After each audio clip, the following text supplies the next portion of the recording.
大家好，本節課程主要演示 Roadmaster M3 Pro 小車的 OpenClaw 視覺測距效果。先給大家明確本節課的3個核心目標：掌握 GetTargetDist 工具調用，學會用自然語言描述物體，直接獲取目標與機器人的相對距離，熟悉位姿解算流程，理解從 BoundingBox 中心點提取、調用 GetTargetPose 服務到最終計算歐式距離的完整邏輯，具備調試與驗證能力，會用系統生成的驗證圖像，確認檢測結果，優化查詢描述。接下來講環境準備。以樹莓派主板為例，程序運行之前，需要先啟動 Li-Fi， 啟動 MicroRAS 底盤代理服務。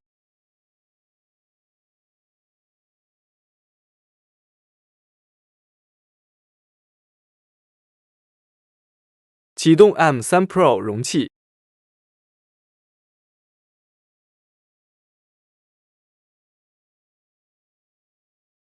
進入容器終端，在容器裡運行啟動里程計、TF、機械臂輔助、相機驅動等這些基礎節點的程序。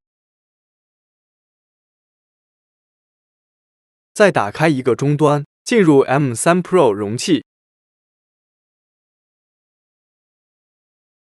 運行啟動 MCP 服務的程序。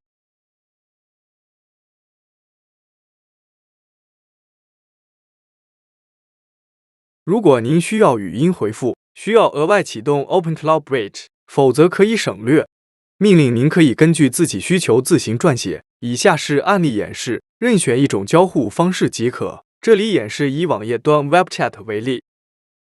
OpenClaw 能通過 GetTargetDist 工具，根據用戶的自然語言描述，如前方的紅色方塊，自動識別畫面中的目標並計算其與機器人的距離。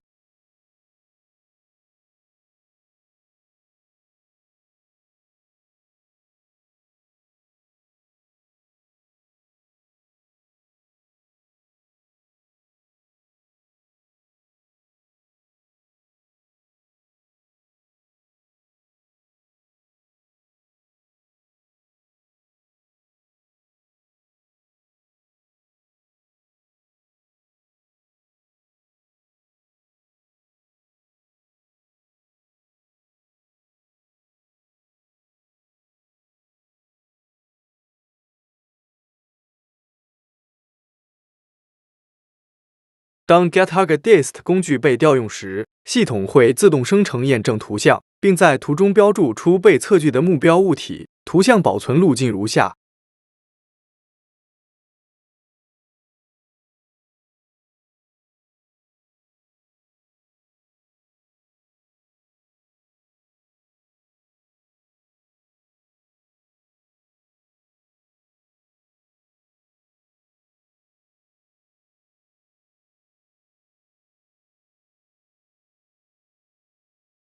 當我們需要對 MCP 工具進行調試和測試時，也可以通過 CLI 進行調用。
案例源碼在圖中對應的路徑，大家可以結合案例源碼進行分析學習。本次課程到此結束，感謝觀看。